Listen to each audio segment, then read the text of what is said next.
Hello again, everyone out there. And I hope at this point you've been listening to us long enough and been sticking through this series. You know what's going on. This is episode 11 of season 2 and nerdism.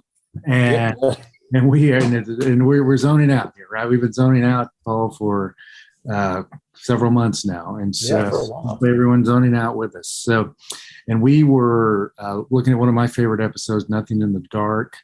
And this is from 1962, third season of the Twilight Zone, I believe January 6, 1962.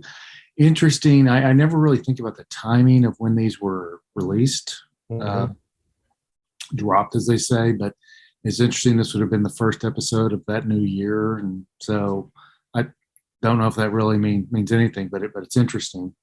And and a couple of things that we left off with from episode 10. You had started us down the discussion down the road of a discussion of the Cassandra Syndrome. Yeah, and it was way back when we started this episode. I guess we started hitting the Twilight Zone episode 4, I believe. One of the first things I did was outline the themes. Because I've been watching it for years, been watching the same episodes over for years, and I ran through 10 themes. We probably made up some new ones there, but there's one that really, and probably I just couldn't word it right, but the Cassandra Syndrome is clearly a theme or a trope, primary Twilight Zone theme or trope. It's a theme throughout science fiction and perhaps throughout fiction, period. But, again, when we talk about a mass audio, video consumed medium, while this is a very normal trope, it's probably something that the Twilight Zone was maybe on the forefront of. Absolutely. Television movies. So kind of walk us through. We ended the last episode working through this Cassandra, what it means and how it connects with these episodes. But you might want to kind of maybe enlighten us a little bit more what we're talking about. Yeah, this is just something that I kind of, as we were talking, I was thinking about, and I just colloquially call it the Cassandra Syndrome. But obviously, this idea really is, I'm pulling from Greek mythology. Of course, the Greek mythological character of Cassandra, she was, I think, a Trojan princess who was cursed to have true knowledge of the future, but yet nobody believed her. And so as she was running around trying to tell people the future or tell people these things that would happen, provide prophecies that were actually true, and she knew them to be true, nobody in turn believed her. And so you're stuck with this really tragic character of Cassandra, where she knows the truth of a situation, but she's stuck in this almost hell of knowing that no one believes the truth. And so she has to watch these things unfold. And at the same time, everyone around her thinks she's crazy. And so that's really kind of where the idea comes from. And as I was looking at this, and we've talked about this a couple of different times, or at least hinted at these ideas, that there are fates worse than death in the Twilight Zone.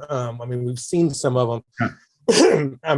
Harold Bemis losing his glasses, being surrounded with plenty of time to read, with all the books he could ever want to read, now being stuck, not being able to see them. Think of any human existence where whatever is, as they say in economics, your rational utility maximization. Well, however you can maximize your happiness, being like just inches out of reach. Yep.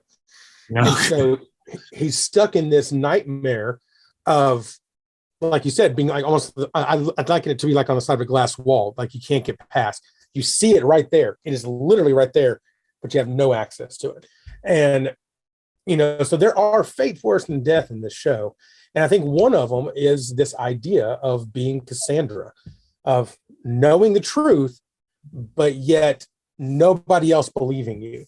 And we see this numerous times. And like I said, this is not just a Twilight Zone trope. This is probably one of the originators of something like this, at least in the mainstream, like you said.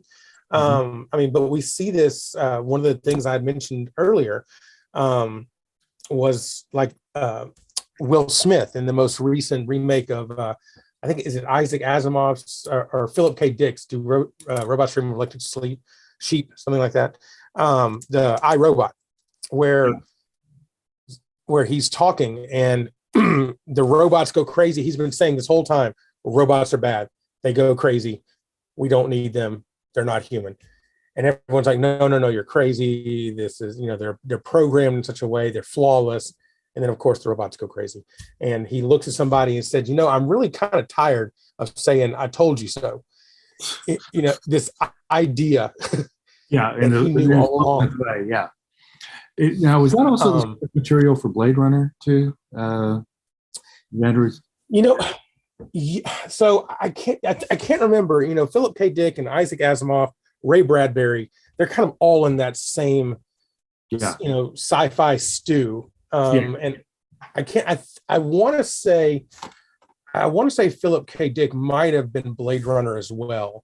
I believe, I think of Blade Runner, and this is non sequitur, we're getting off base, but that's podcast world, but Blade Runner, Minority Report, and Total Recall. I know those three, and that's not the extent of his contribution. There was AI. Was it called AI? That Steven Spielberg with Jude Law, and it might have been the Sixth Sense. Man in High Castle. Yeah. Those. I mean, there's a lot. Yeah, he was very prolific. So wow. But yes, Blade Runner was that one as well. Yeah. So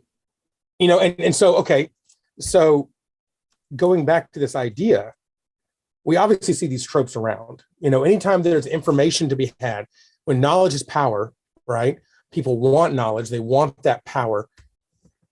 But yet, when you have somebody who has true knowledge, that power is taken away from them when people don't believe it. And you're stuck in this powerless state.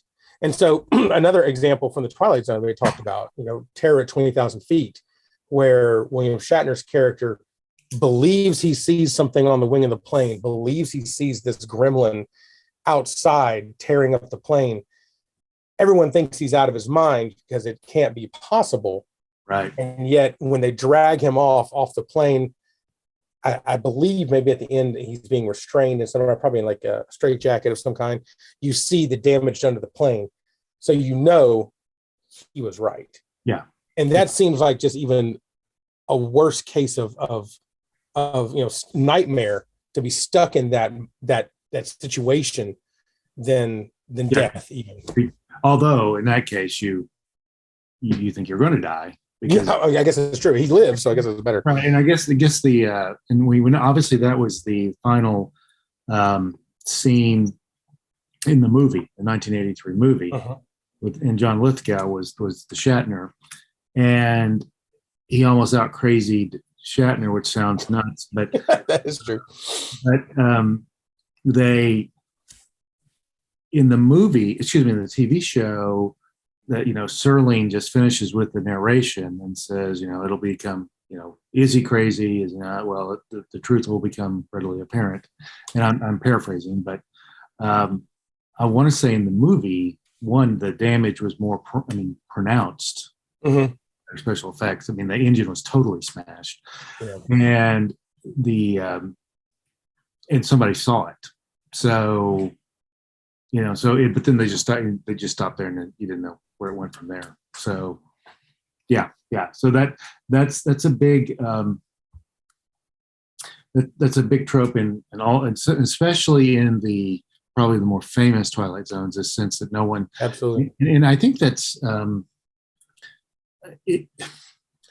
is that also a theme of I guess isolation too, because you're completely devoid of really a peer. Yeah, I think in the literary sense, or at least in the sense of whatever we would call this entertainment sense, that trope has to be maintained, because the minute you have someone believe you, now you're vindicated. It's this idea of the soothsayer who's literally left alone to their own devices, and they're stuck in this nightmare of knowing I know the truth, and I'm literally watching everything happen in front of it.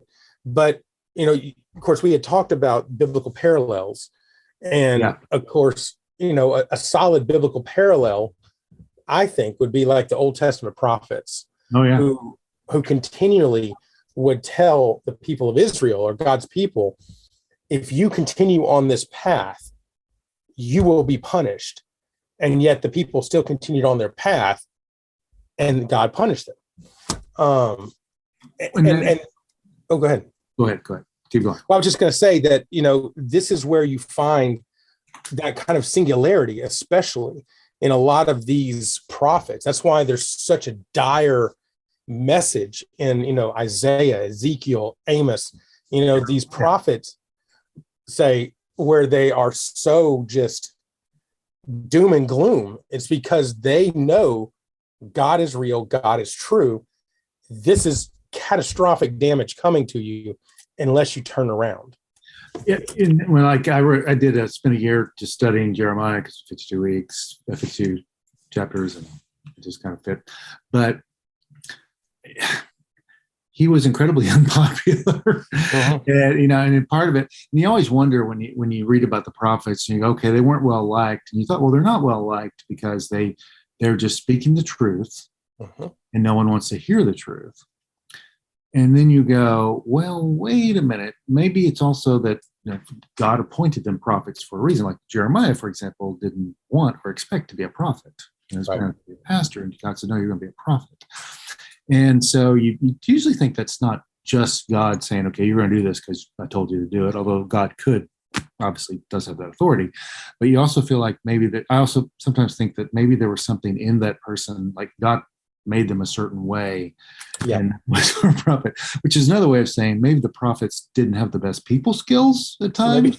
I wonder if some of them, if they didn't have friends, not just because they said things that people didn't want to hear, but they just maybe weren't meant to be the the charming, get along with people type. And so God's like, I'm going to have you give this unpopular message because you're going to be unpopular anyway. So why don't we just you're out eating? I don't know. And so you can just be blunt and say it because that's who you are. It's your personality. You don't mind because you're just going to be blunt anyway. Because I feel like that's how God structures us with soft skills and hard skills that are aligned with the calling that we have. Another thing that kind of comes to mind, I don't know, I'm getting this Niebuhrian thought process, Niebuhr's Moral Man in a Moral Society, where he says men and singular individuals can be good and be moral, can make the right decision. Groups have no chance, and people who are too group oriented and too group focused have no chance. Because the difference between these episodes that we've seen, like with the gremlin on the plane, it is a far-fetched out there.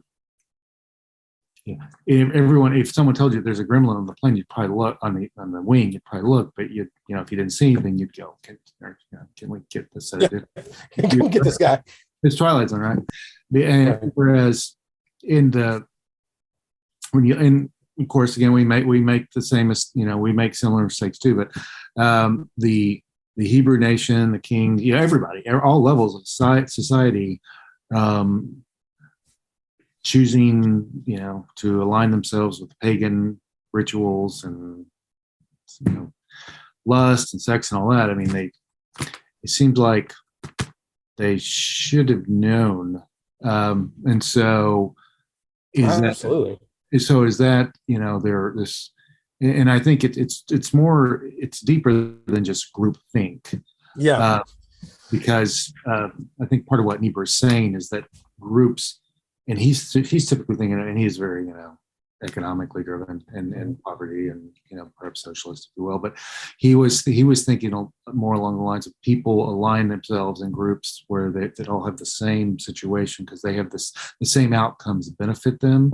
But I see something in that, in the Old Testament, in that too, that the Hebrews that are like, okay, we're all supporting this because it's it's helping us. Right. It seems to be the right thing for us.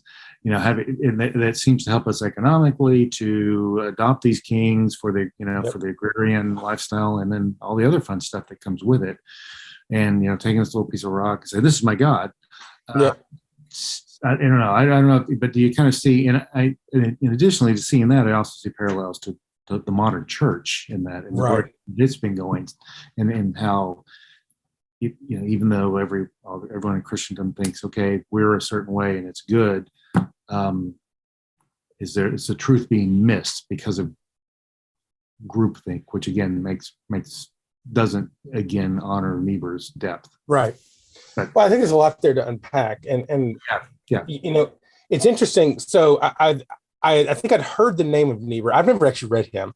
Yeah. But that is a fascinating thing that he says, because of course my world, like we know, is in philosophy. Right. And so going back to the ancients, even, Plato to some degree believed this, but Aristotle was the one who really advocated the idea in Nicomachean Ethics.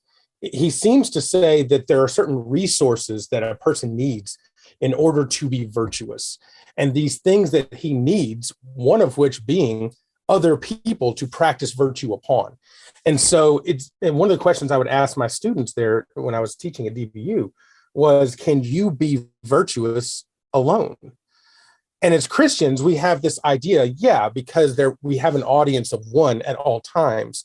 Yeah. But this is definitely something that the ancients wrestled with. How can you be virtuous, or have any level of social, not social, I guess that's not a good word because that implies too, but at least any type of morality, virtue, if you're not appealing to someone else. So it's interesting that becomes more of a common idea, that you need more people like that. Okay, let me ask you a question then on that. Is Aristotle saying, because I think the way the direction is going, and as I recall, you need to be with other people because you need targets of your virtue? It seems like that's kind of he says resources. Okay. With which. Yeah. Because to me, the other way I could see it too is, and this is economics, this is philosophy, this is scripture.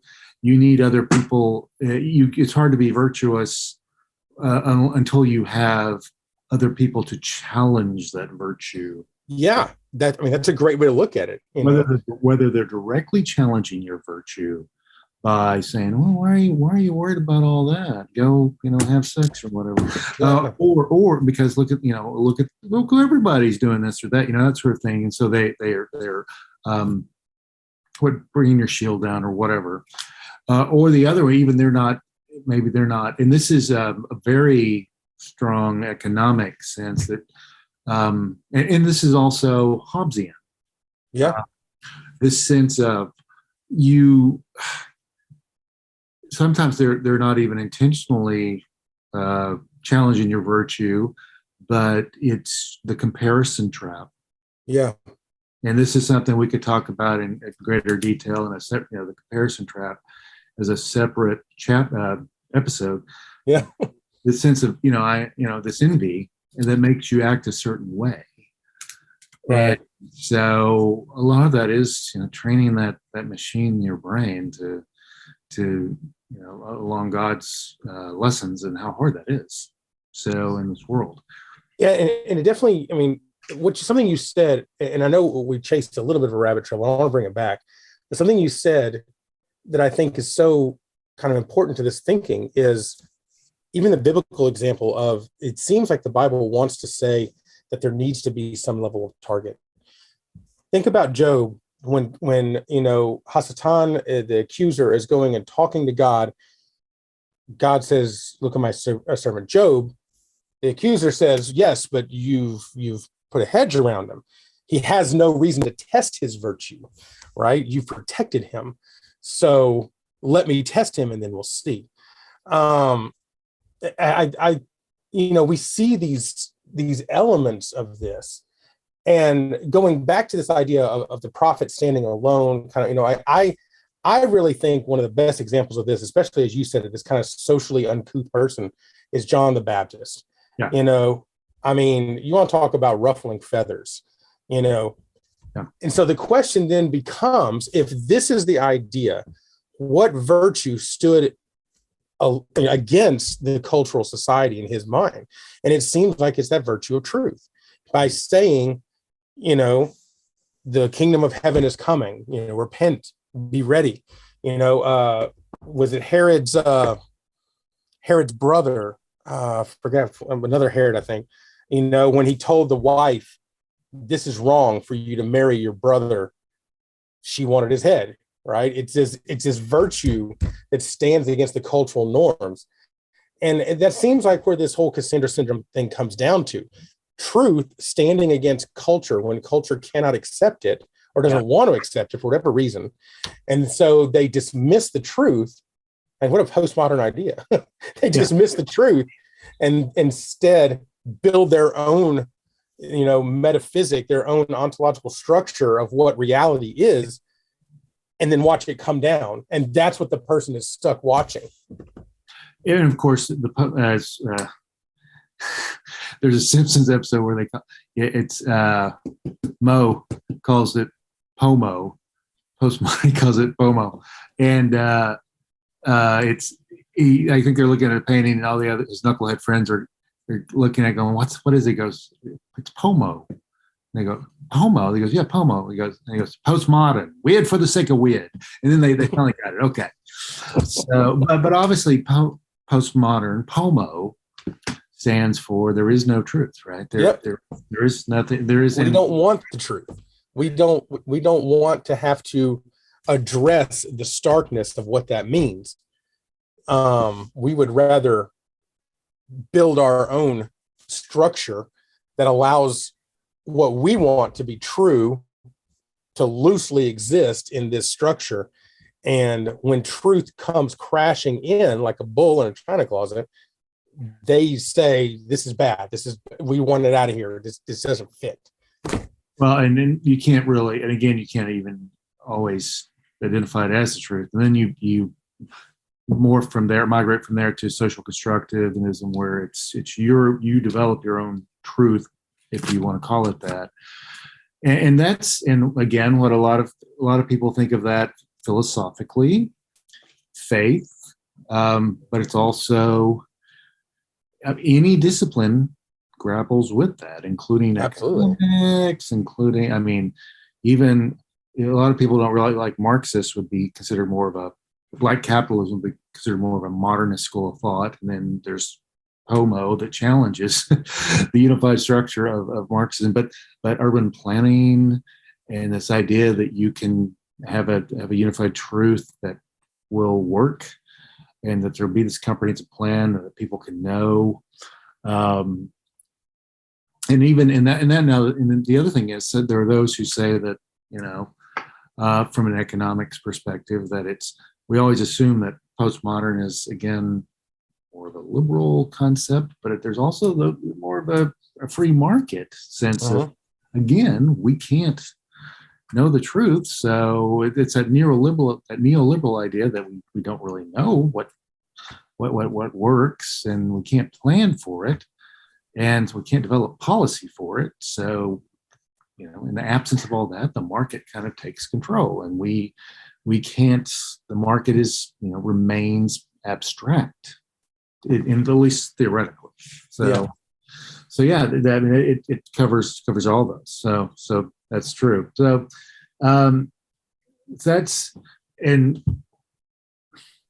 that concept of what is true, what is real, and whether someone is crazy or whether they're the only person who knows what's going on forms a lot of what we've been watching and talking about. Right?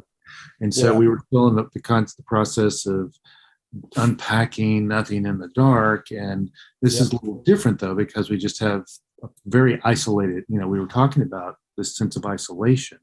And so one of the things, of course, the Twilight Zone is an anthology, and so they have, and it's crazy, these episodes we're talking about, which have a lot going on, lasted 22 minutes, Really? Yeah. I mean, they're tight. The writing, which you said numerous times, but just in praise of the writing again, they're so tightly woven. You get such a dynamic story. You know, even going back to the one we started yesterday's or the last episode on was the hitchhiker. This idea that there was only a handful of characters, and really only two: the woman driving the car, and then the guy that kept showing up. And you know, not a word spoken between them, hardly ever. But yet, that interaction was so tightly woven; it stretched out over pretty much the entire country, and spelled out this entire thing. In this case, in Nothing in the Dark, you got Wanda and Harold, and then the one guy that shows up. That's it. I mean, you literally only have three characters in the entire scene. Yeah, literally three. Yeah.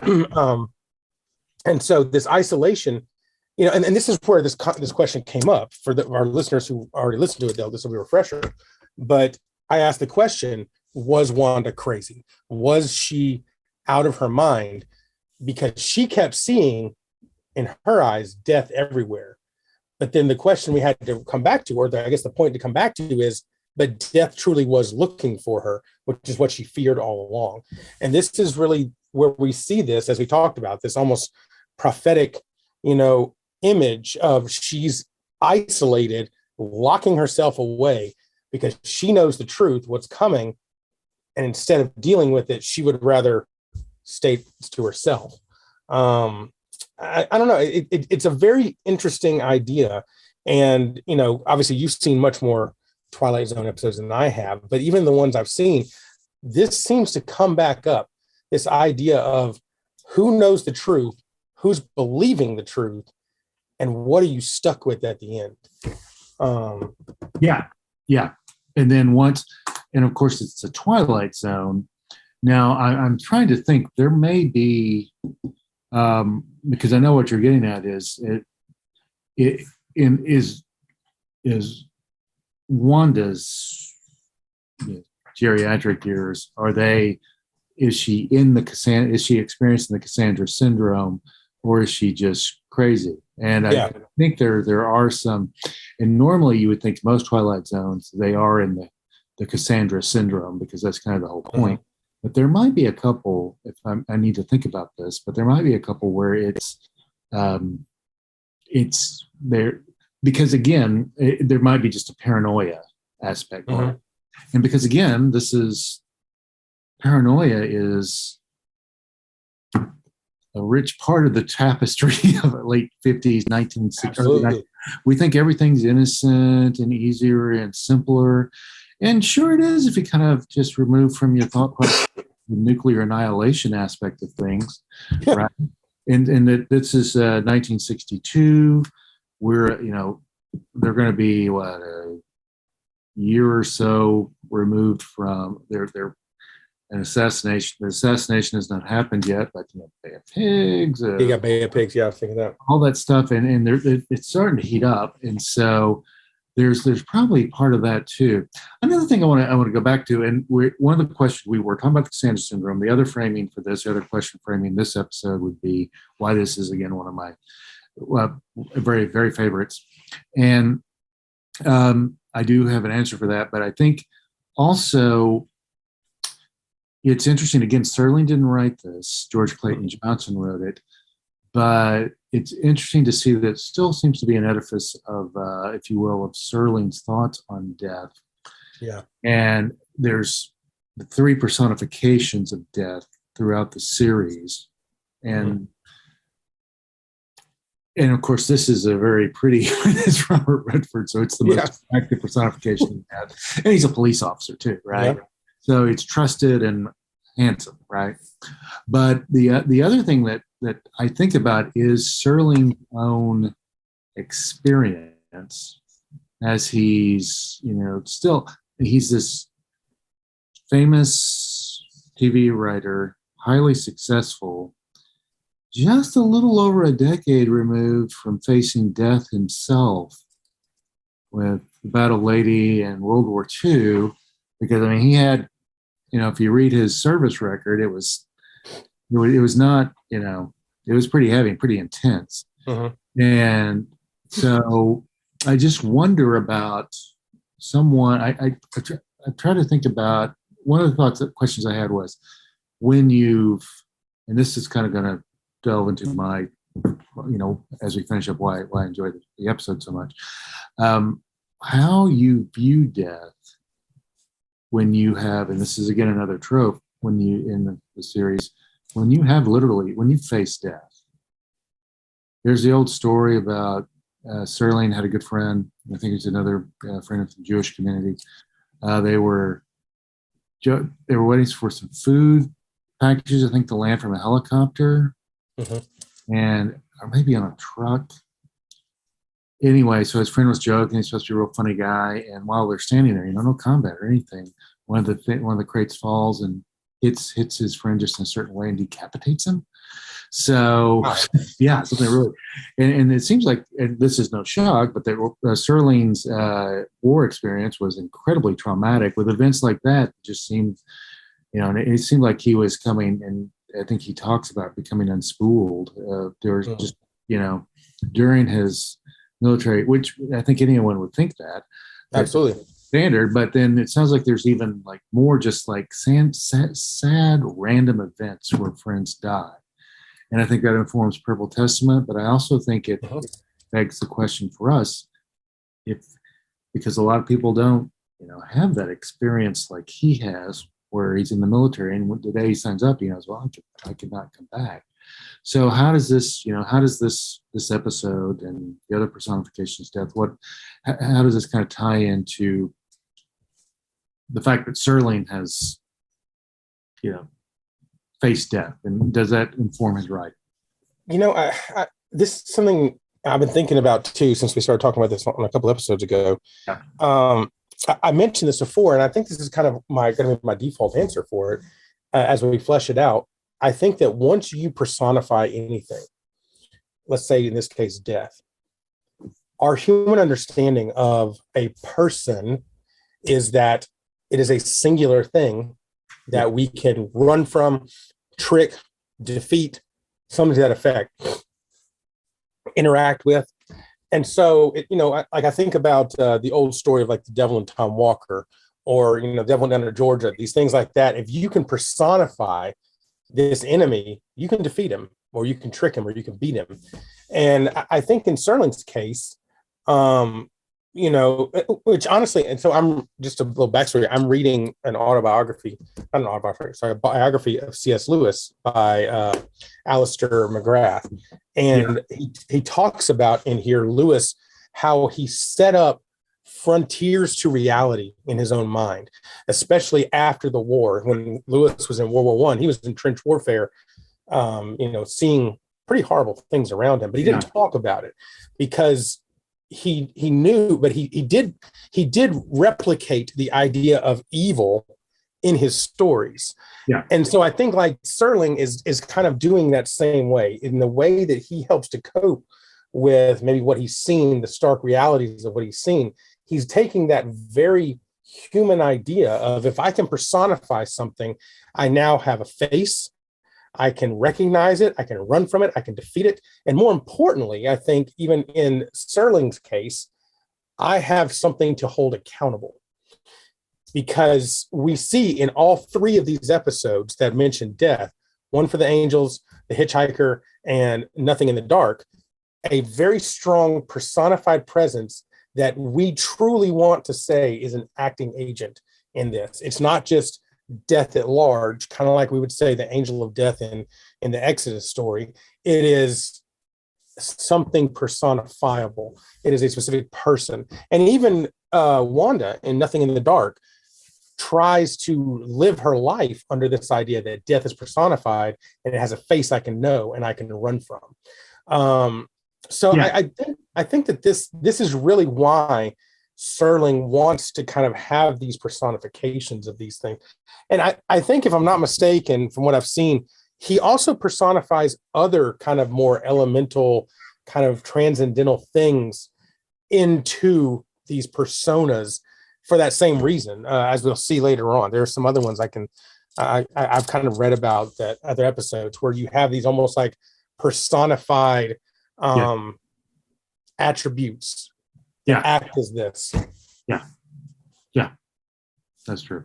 So, okay, we're so that's great stuff. So do we want to lead off? Maybe we could kind of wrap things up a little here because we have a few more things to say, I think, about this episode before we kind of talk about moving to kind of migrate over to some different concepts that are attached to it, but different. But maybe we could kind of say we're good for now, wrap things up, and kind of kick into the next to episode 12, and then maybe spend that time kind of unpacking my thoughts on this episode.